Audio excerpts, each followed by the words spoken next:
Hello అండి. Welcome to law excellence IAS academy.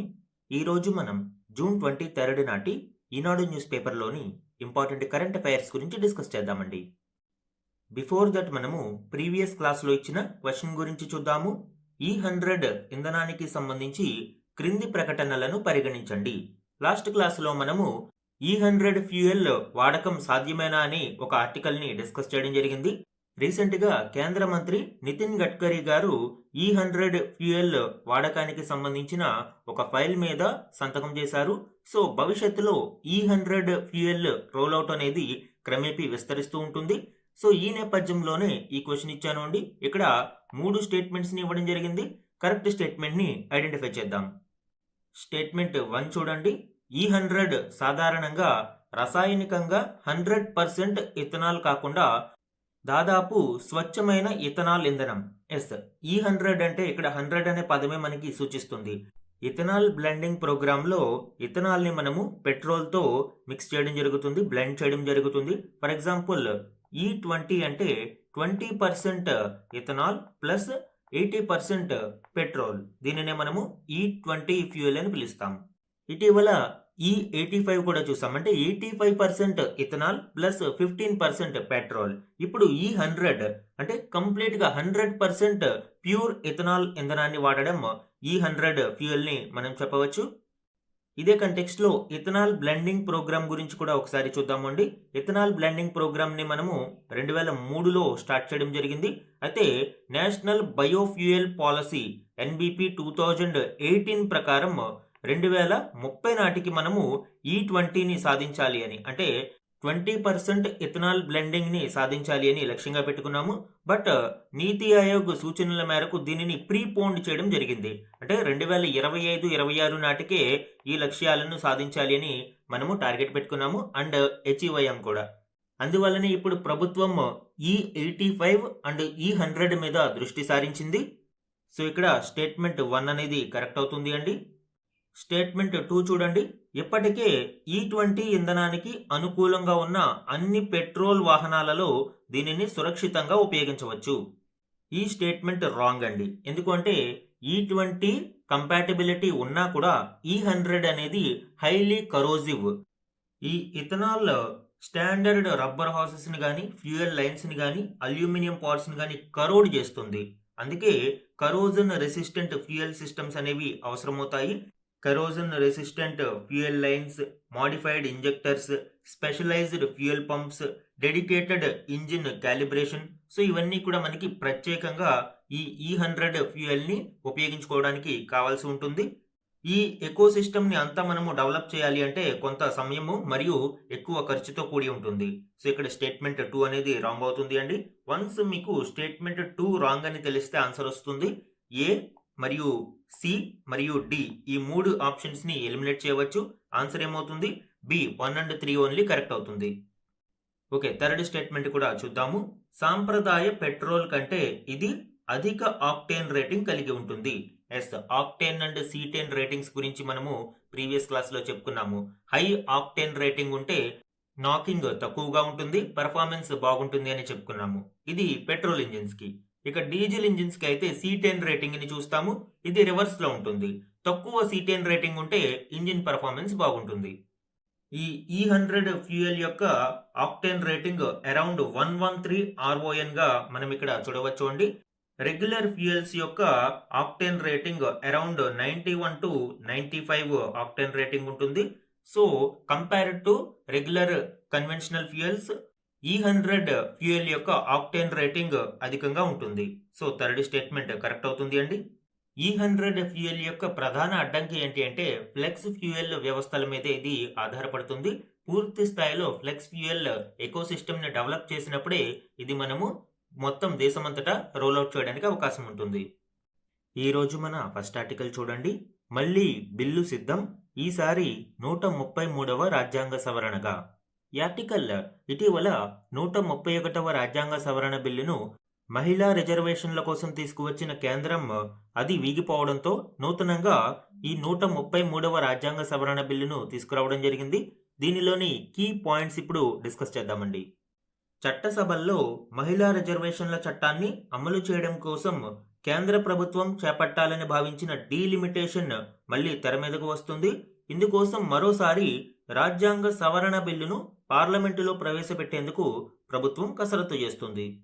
ఈసారి 133వ రాజ్యాంగ సవరణ బిల్లుగా దీనిని తీసుకురానున్నట్లు తెలుస్తుంది. గత బడ్జెట్ సమావేశాలలో ప్రవేశపెట్టిన 131వ రాజ్యాంగ సవరణ బిల్లు ప్రతిపక్షాల వ్యతిరేకత కారణంగా వీగిపోయింది. దానితో ఇప్పుడు నూతన బిల్లును తీసుకువస్తున్నారు. 131వ రాజ్యాంగ సవరణ బిల్లులో ప్రతిపక్షాలు లేవనెత్తిన కొన్ని అభ్యంతరాలను ఈ బిల్లులో పరిష్కరిస్తూ ఉన్నట్లు తెలుస్తుంది. ముఖ్యంగా దక్షిణాది రాష్ట్రాలు ఆందోళన వ్యక్తం చేసిన జనాభా ప్రాతిపదిక గురించి ఇక్కడ చూస్తే 1971 జనాభా లెక్కల ప్రకారం ప్రస్తుతం ఉన్న అంతర్రాష్ట్ర సీట్ల నిష్పత్తిలో ఎటువంటి మార్పులు లేకుండా బిల్లును రూపొందించినట్లు సమాచారం. అయితే 2011 జనాభా లెక్కల ప్రకారం రాష్ట్రాలలో అంతర్గతంగా నియోజకవర్గాల సరిహద్దులు మారనున్నాయి. ఈ బిల్లుకు సంబంధించి మరిన్ని డీటెయిల్స్ చూడండి. 133వ రాజ్యాంగ సవరణ బిల్లుగా తీసుకురానున్నారు. చట్టసభలలో మహిళలకు 33% రిజర్వేషన్లు కల్పించడం ఈ బిల్లు యొక్క కోర్ పర్పస్, ప్రధాన ఉద్దేశంగా చెప్పవచ్చు. 131వ రాజ్యాంగ సవరణ బిల్లులో ప్రధాన అభ్యంతరం ఏంటి? దక్షిణాది రాష్ట్రాలు తమ యొక్క సీట్ల నిష్పత్తిని కోల్పోతాయి, తగ్గిపోతాయి అని భావించడం, దానితో ప్రతిపక్షాలు ఆందోళన చేయడం మనం చూడవచ్చు.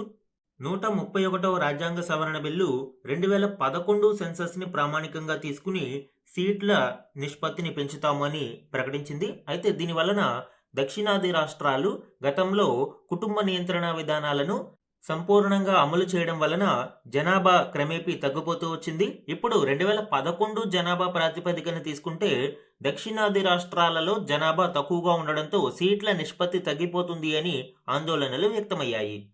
గణాంకాలని మనం చూస్తే total fertility rate in India 1.9కి తగ్గినా కూడా నార్త్ అండ్ సౌత్ డివైడ్ ఇందులో చాలా ఎక్కువగా ఉంటుంది. నార్త్ ఇండియాలో మనం చూస్తే నియర్లీ 2.1 ఉండగా సౌత్ ఇండియాలో 1.5 to 1.8 మనం చూడవచ్చు అండి. అయితే ఈవెన్ బీహార్ లాంటి రాష్ట్రాలలో 2.9 టోటల్ ఫెర్టిలిటీ రేట్ కూడా ఉంది. సో ఈ నేపథ్యంలో north versus south population debate అనేది ఇప్పుడు ప్రాధాన్యతను సంతరించుకుంది. ఈ ఇష్యూను 133rd కాన్స్టిట్యూషనల్ అమెండ్మెంట్ బిల్లులో అడ్రస్ చేయడం కోసం ఇంటర్ స్టేట్ స్టెబిలిటీని మెయింటైన్ చేస్తూ 1971 సెన్సస్ కి ఫ్రీజ్ చేయడం జరిగింది. అంటే 1971 నాటి సెన్సస్ ప్రకారం వివిధ రాష్ట్రాల యొక్క సీట్ల నిష్పత్తి ఏ విధంగా ఉందో ఇప్పుడు పెంచిన సీట్లు కూడా అదే నిష్పత్తిలో పెరుగుతాయి. దీనివలన ఏ రాష్ట్రానికి ఇబ్బంది ఉండదు. But intra state boundary adjustments మాత్రం 2011 సెన్సస్ ప్రకారం జరుగుతాయి. అంటే అంతర్గతంగా ఒక రాష్ట్రంలో లోపల నియోజకవర్గాల విభజన మాత్రం 2011 సెన్సస్ ఆధారంగా జరుగుతుంది. ఇది వెరీ వెరీ ఇంపార్టెంట్ అండి. 131 మరియు 133వ రాజ్యాంగ సవరణ బిల్లులో కీలక మరియు ప్రధాన డిఫరెన్స్ ఇదే. ఈ రెండు బిల్స్ కి సంబంధించి మరిన్ని డిఫరెన్సెస్ చూడండి. ప్రైమరీ ఆబ్జెక్టివ్ ఏంటి? 131వ రాజ్యాంగ సవరణ బిల్లు సీట్ల పెంపు ద్వారా మహిళా రిజర్వేషన్లను త్వరితగతిన సాధించడం. ఇక 133వ రాజ్యాంగ సవరణ బిల్లు ఏంటి? Same, operationalise women reservation via seat expansion.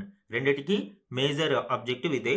Proposed Lok Sabha size కూడా సిమిలర్, 550 నుంచి 850కి పెంచాలి అని 131వ రాజ్యాంగ సవరణ బిల్లు చెబుతూ ఉంది. ఈవెన్ 133rd కూడా సిమిలర్ ఎక్స్పాన్షన్ ని ప్రతిపాదిస్తుంది. డీలిమిటేషన్ బేసిస్ మీద మాత్రం మేజర్ చేంజెస్ మనం చూడవచ్చు. ఇందాకే మనం చెప్పుకున్నాము 2011 సెన్సస్ ఇక్కడ ఉపయోగిస్తే ఇంటర్ స్టేట్ రేషియోకి 1971 సెన్సస్ మరియు ఇంట్రా స్టేట్ అడ్జస్ట్మెంట్ కి 2011 సెన్సస్ ఉపయోగించడం జరుగుతుంది. 2/3 మెజారిటీ లేకపోవడంతో 131వ రాజ్యాంగ సవరణ బిల్లు వీగిపోవడంతో ఈ 133వ రాజ్యాంగ సవరణ బిల్లును తీసుకురావడం జరుగుతుంది. ఆర్టికల్ 368 ప్రకారం రాజ్యాంగ సవరణ బిల్లులకు సంబంధించి మనం చూస్తే స్ట్రిక్ట్ స్పెషల్ మెజారిటీ అవసరమవుతుంది. 50% అబ్సల్యూట్ మెజారిటీతో పాటు స్పెషల్ 2/3 మెజారిటీ ఇక్కడ కీలకమండి. బట్ ఇక్కడ ఓట్ రిజల్ట్ మనం చూస్తే 298 ఓట్స్ ఫేవర్ గాను 230 ఓట్స్ అగెనిస్ట్ గాను పడ్డాయి. 2/3 మెజారిటీకి అవసరమైన 352 ఓట్లు సాధించలేకపోవడంతో ఈ బిల్లు వీగిపోయింది. సో అందువల్లనే ఈ 133వ రాజ్యాంగ సవరణ బిల్లును తీసుకువస్తున్నారు. ఇందులో ఆర్టికల్ 55, 81, 82, 170, 330, 332, 334A ఆర్టికల్కు సవరణను సూచిస్తుంది అని తెలుస్తుంది. 131 బిల్ గురించి డిస్కస్ చేసినప్పుడు వీటన్నిటి గురించి మనము డీటెయిల్డ్గా చెప్పడం జరిగింది. అండ్ కమింగ్ 133 రాజ్యాంగ సవరణ బిల్లు పార్లమెంటులో ప్రవేశపెట్టినప్పుడు ప్రతి ఆర్టికల్ గురించి కూడా మనము డిస్కస్ చేద్దామండి. అలానే డీలిమిటేషన్ తర్వాత లోక్సభలో ప్రస్తుతం ఉన్న 84 ఎస్సీ సీట్లు 136కు పెరుగుతాయి. ప్రస్తుతం ఎస్సీలకు 15.46% సీట్లు రిజర్వ్ కాగా అవి 16% విస్తరిస్తాయి. అలానే ఎస్టీ సీట్లు కూడా 47 నుంచి 70కి ఎగబాగుతాయని తెలుస్తుంది. సో ఇది 133వ రాజ్యాంగ సవరణ బిల్లుకు సంబంధించిన ఇనీషియల్ డీటెయిల్స్. దీనికి సంబంధించిన పూర్తి సమాచారం మనకి పార్లమెంటులో బిల్లు ప్రవేశపెట్టిన తదుపరి తెలుస్తుంది. ఎగ్జామ్ పాయింట్ ఆఫ్ వ్యూలో వెరీ వెరీ ఇంపార్టెంట్ టాపిక్ అండి. మన నెక్స్ట్ ఆర్టికల్ చూడండి. కొలీజియం నిర్ణయాలలో జోక్యం చేసుకోలేం. సుప్రీంకోర్టు వ్యాఖ్యలు ఇక్కడ చూడవచ్చు. ఇందులోని కీ పాయింట్స్ ఇప్పుడు చూడండి. న్యాయ వ్యవస్థ పాలనా వ్యవహారాలకు సంబంధించి కొలీజియాల కార్యకలాపాలలో జోక్యం చేసుకోవడం ద్వారా సమస్యల తేనెతుట్టను కదపదలుచుకోలేదు అని సుప్రీంకోర్టు పేర్కొంది. హైకోర్టు జడ్జి పోస్టులకు తనకన్నా జూనియర్ల పేర్లను ప్రతిపాదించారు అని, తన పేరును ఆ జాబితాలో చేర్చలేదు అంటూ హిమాచల్ ప్రదేశ్కు చెందిన న్యాయాధికారి దాఖలు చేసిన పిటిషన్ను తిరస్కరించింది. ఈ సందర్భంగా సుప్రీం ధర్మాసనం ఇలా చేయాలి అని గాని, ఫలానా పేరును పరిశీలించాలి అని గాని హైకోర్టులు, సుప్రీంకోర్టు కొలీజియాలకు సర్వోన్నత న్యాయస్థానం సూచించదు, వాటి కార్యకలాపాలలో జోక్యం చేసుకోదు అని స్పష్టం చేసింది. అంటే కొలీజియం యొక్క నిర్ణయాలను ప్రభావితం చేసేలాగా, కొలీజియం యొక్క రికమెండేషన్స్ని ప్రభావితం చేసేలాగా సుప్రీంకోర్టు జోక్యం చేసుకోదు అని ఇక్కడ స్పష్టం చేయడం చూడవచ్చు. ఈ కంటెక్స్ట్లో కొలీజియం వ్యవస్థ అంటే ఏంటి అండ్ కొలీజియం వ్యవస్థ యొక్క ఎవల్యూషన్ ఏ విధంగా జరిగింది అనేది చూద్దాము అండి. కొలీజియం వ్యవస్థ అనేది India's judge made mechanism for judicial appointments and transfers. జడ్జీల నియామకం మరియు ట్రాన్స్ఫర్స్ కొరకు ఇది ఒక మెకానిజంగా మనం చూడవచ్చు. అయితే ఇక్కడ ఇంపార్టెంట్ నోట్ ఏంటి అంటే ఈ సిస్టమ్ రాజ్యాంగంలో మెన్షన్ చేయబడలేదు, అలానే పార్లమెంటు చట్టం ద్వారా కూడా క్రియేట్ చేయబడలేదు. ఇది 3 జడ్జెస్ కేసెస్ ద్వారా ఎవాల్వ్ అవుతూ ఈ ప్రస్తుత రూపాన్ని సంతరించుకుంది. ఈ కొలీజియం వ్యవస్థ యొక్క కోర్ పర్పస్ ఏంటి అండి? జ్యుడిషియల్ ఇండిపెండెన్స్, న్యాయ వ్యవస్థ యొక్క స్వతంత్రతను కాపాడడం కోసం దీనిని ఏర్పాటు చేయడం జరిగింది. కొలీజియం సుప్రీంకోర్టు కొలీజియం ఉంటుంది, రెండవది హైకోర్టు కొలీజియం ఉంటుంది.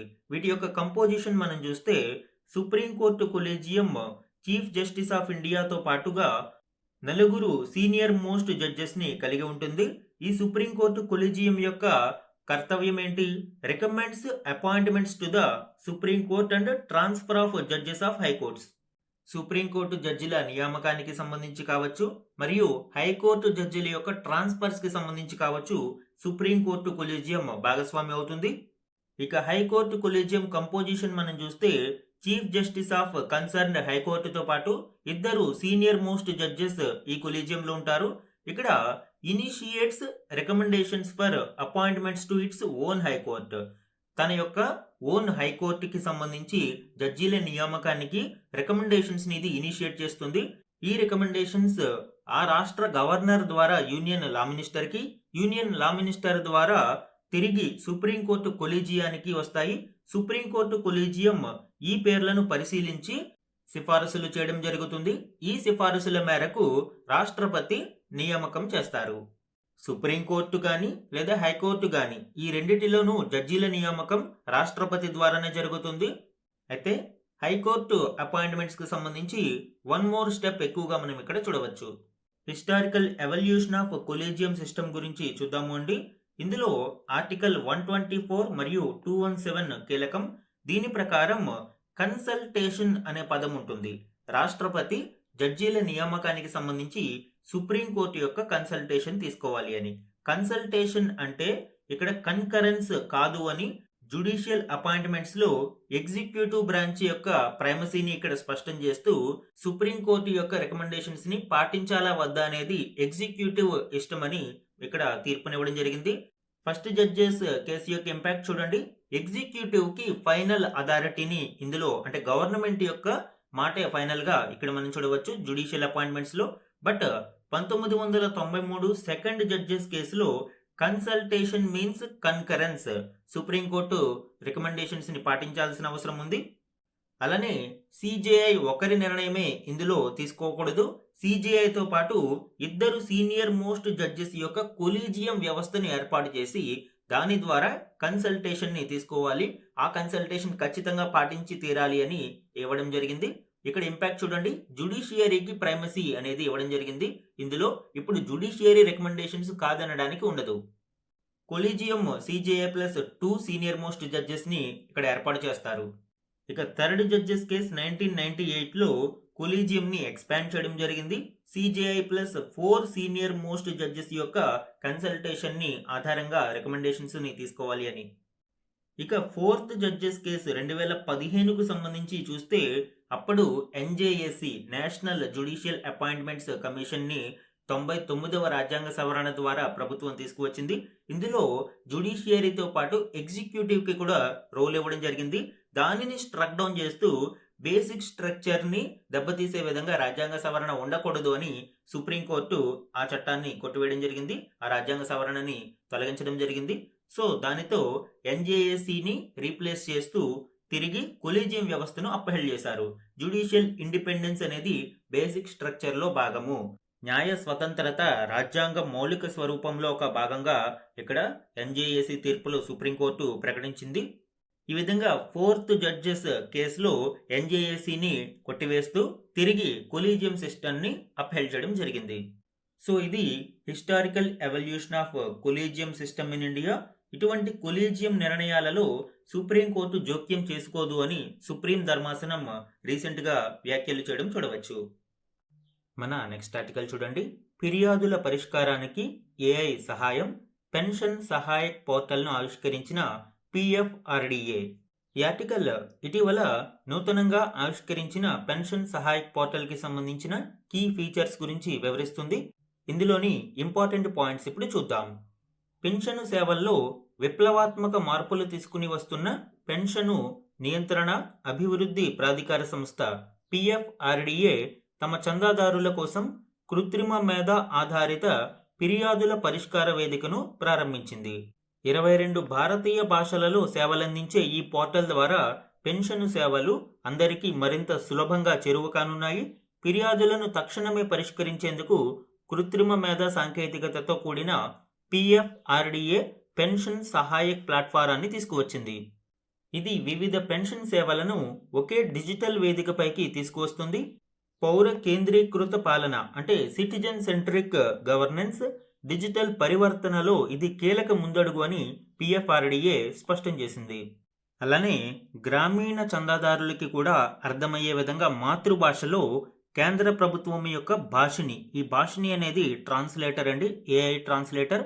ఈ భాషినితో అనుసంధానం చేయడం ద్వారా 22 భారతీయ భాషలకు మద్దతునిస్తూ మాతృభాషలో వృద్ధులు, గ్రామీణ చందాదారులు, టైపింగ్ తెలియని వారు కూడా తమ ఫిర్యాదులను నమోదు చేసుకునే వెసులుబాటు కల్పించారు. ఈవెన్ వాయిస్ రికార్డింగ్తో కూడా ఫిర్యాదును నమోదు చేయవచ్చు. వినియోగదారులు తమకు నచ్చిన భాషలోనే స్పందనలను పొందడం మరియు ఆడియో రూపంలోనూ సమాచారాన్ని తెలుసుకోవడం ఇందులో విశేషంగా చెప్పవచ్చు. అలానే ఇందులో ఆటోమేటెడ్ ఎస్కలేషన్ విధానం కూడా ఉంది. అంటే సెర్టైన్ టైం పీరియడ్ లోపు సమస్య పరిష్కారం కాకపోతే ఆటోమేటిక్గా అది ఉన్నతాధికారుల దృష్టికి వెళ్తుంది. దీనివలన ప్రతి సమస్యకు కూడా సత్వర పరిష్కారం లభిస్తుంది. దీనికి సంబంధించి మరిన్ని డీటెయిల్స్ చూడండి. జూన్ 22, 2026న దీనిని లాంచ్ చేయడం జరిగింది. నేషనల్ పెన్షన్ స్కీమ్ మరియు అటల్ పెన్షన్ యోజన సబ్స్క్రైబర్స్కు ఇప్పటి వరకు సెంట్రల్ గ్రీవెన్స్ మేనేజ్మెంట్ సిస్టమ్ సిజిఎంఎస్ ఉండేది. ఇప్పుడు దానిని రీప్లేస్ చేస్తూ ఈ పెన్షన్ సహాయక్ పోర్టల్ని తీసుకురావడం జరిగింది. ఈ పెన్షన్ సహాయక్ పోర్టల్ యొక్క కీ ఫీచర్స్ చూడండి. No password login. దీనిలో ఎటువంటి పాస్వర్డ్ అవసరం లేదు. మనము మొబైల్ నెంబర్ మరియు ఓటీపీ ద్వారా లాగిన్ అవ్వచ్చు. అలానే యూనిఫైడ్ అకౌంట్ వ్యూ, దీని ద్వారా సింగిల్ లాగిన్లో ఆటోమేటిక్గా ఒక మొబైల్ నెంబర్కి కనెక్ట్ అయి ఉన్న అన్ని ప్రాన్ అకౌంట్స్ కూడా డిస్ప్లే అవుతాయి. అదేవిధంగా మల్టీలింగ్వల్ ఏఐ వాయిస్ సపోర్ట్ గురించి కూడా చెప్పుకున్నాము.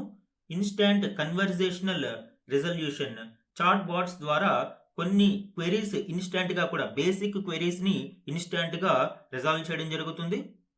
అలానే 1 క్లిక్ అపీల్స్ కూడా మనం చూడవచ్చు.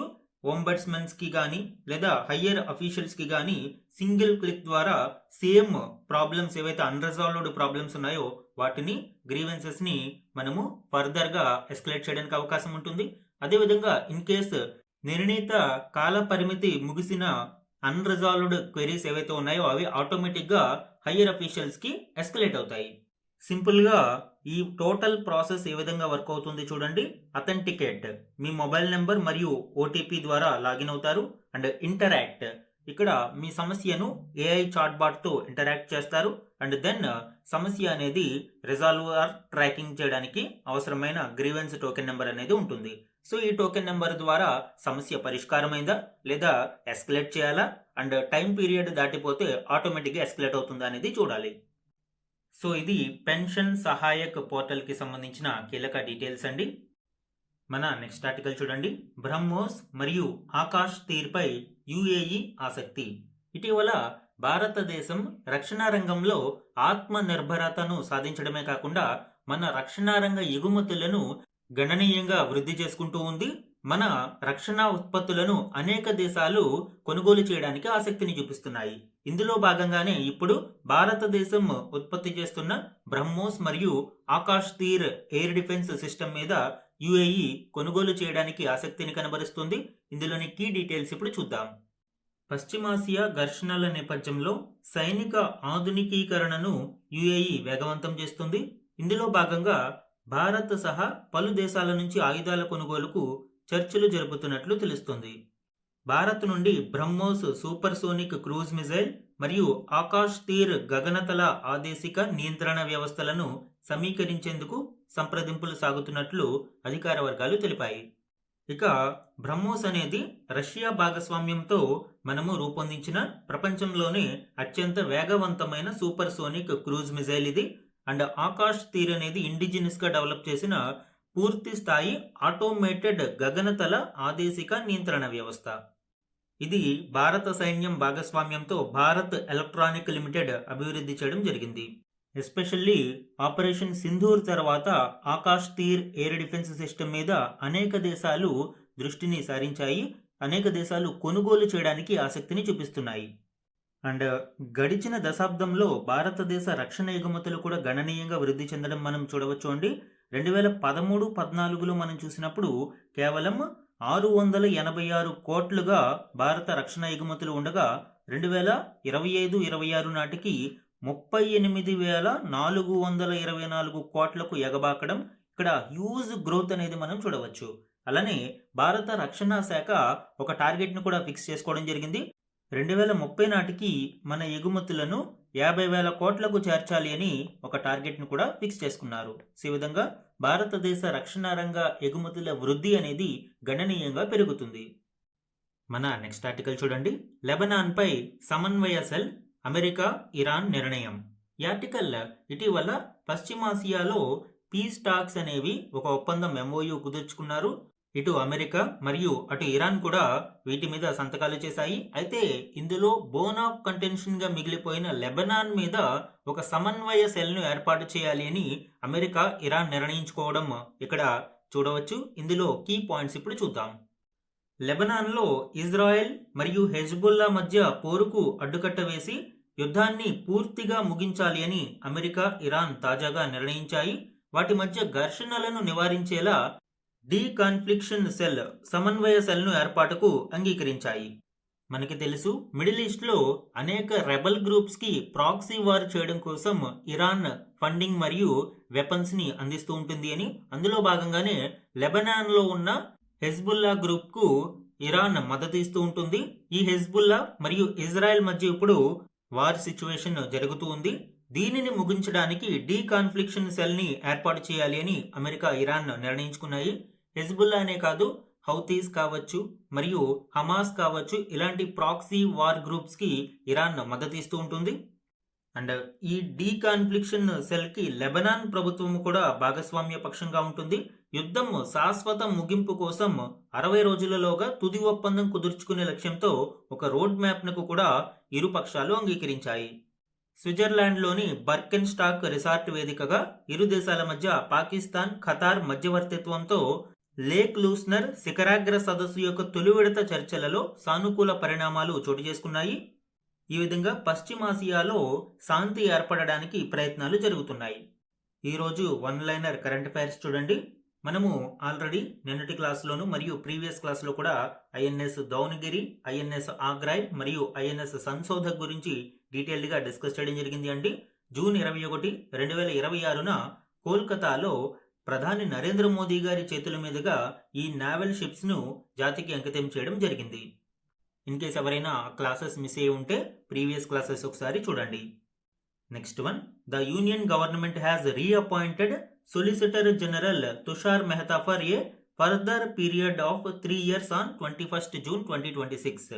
సొలిసిటర్ జనరల్ తుషార్ మెహతాను మరికొంత కాలం పొడిగిస్తూ యూనియన్ గవర్నమెంట్ ఆయనను రీఅపాయింట్మెంట్ చేయడం జరిగింది. మేబీ పర్సనల్ న్యూస్లో అడిగే అవకాశం ఉంటుంది. Next one, Indian javelin throw ace Neeraj Chopra was honoured as the best male athlete of the year at the Indian athletics awards 2025. Sports current అఫైర్స్లో ఇలాంటివి అడిగే అవకాశం ఉంటుంది అండి. 2025 భారత అథ్లెటిక్స్ అవార్డ్స్లో ఆయన best male athlete of the ఇయర్గా అవార్డును గెలుచుకున్నారు. నెక్స్ట్ వన్ చూడండి, Kolkata based war ship builder Garden Reach ship builders and engineers GRSE limited Navratna హోదాను పొందింది. ఎగ్జామ్లో మేబీ ఇలాంటివి అడిగే అవకాశం ఉంటుంది. ఇవి వన్ లైనర్ కరెంట్ అఫైర్స్ అండి. మాదిరి ప్రశ్నలు చూడండి. జాతీయ పౌర సేవల దినోత్సవాన్ని ఏటా ఏ రోజున నిర్వహిస్తారు? Answer April 21. 2006 నుంచి దీనిని నిర్వహిస్తున్నారు. 1947లో సర్దార్ వల్లభభాయ్ పటేల్ గారు 21 ఏప్రిల్న కొత్తగా నియమితులైన సివిల్ సర్వెంట్స్ను ఉద్దేశించి ప్రసంగించిన ఘటనకు గుర్తుగా ఈ దినోత్సవాన్ని ప్రతి ఏడు నిర్వహిస్తున్నారు. నెక్స్ట్ వన్, మహిళల భద్రత, పట్టణ మౌలిక సదుపాయాలను పెంపొందించేందుకు ఉద్దేశించిన సేఫ్ సిటీస్ ప్రాజెక్ట్ 2026కు ఏ నగరం ఎంపికైంది? ఆన్సర్ థార్, మధ్యప్రదేశ్. మహిళా శిశు అభివృద్ధి మంత్రిత్వ శాఖల ఆధ్వర్యంలో చేపట్టిన ఈ కార్యక్రమం ప్రత్యేకంగా కేటాయించిన 10 కోట్ల నిధులతో రాబోయే 5 ఏళ్లలో అమలు చేస్తారు. ఈ సేఫ్ సిటీస్ ప్రోగ్రాంలో భాగంగా మహిళల భద్రతకు అవసరమైన మౌలిక సదుపాయాల కల్పన మీద దృష్టి సారించడం మనం చూడవచ్చు. నెక్స్ట్ ఇంపార్టెంట్ వన్, 2025-26 ఆర్థిక సంవత్సరంలో హస్తకళలతో సహా భారతదేశ వస్త్ర ఎగుమతులు ఎంత మొత్తానికి చేరుకున్నాయి? ఆన్సర్ 3,16,334.9 కోట్ల రూపాయలు. లాస్ట్ ప్రీవియస్ ఇయర్లో మనం చూస్తే ఇది 3,09,859 కోట్లుగా ఉంది. ఇవి ఈరోజు మాదిరి ప్రశ్నలు. ఇందులో సేఫ్ సిటీస్ ప్రాజెక్టు 2026కు సంబంధించి ఇంపార్టెంట్ అండి. ఈరోజు మన క్వశ్చన్ ఆఫ్ ద డే గురించి చూడండి. పెన్షన్ సహాయక్ ప్లాట్ఫామ్ గురించి ఈరోజు క్లాస్లో డిస్కస్ చేయడం జరిగింది. ఆ కంటెక్స్ట్లో ఈ క్వశ్చన్ ఇచ్చాను అండి. ఇక్కడ కరెక్ట్ ఆప్షన్స్ని ఐడెంటిఫై చేసి ఆన్సర్ని కమెంట్ సెక్షన్లో కమెంట్ చేయండి. ఇది ఈరోజు ఈనాడు న్యూస్ పేపర్లోని ఇంపార్టెంట్ కరెంట్ అఫైర్స్ మీద daily analysis. Thank you for watching.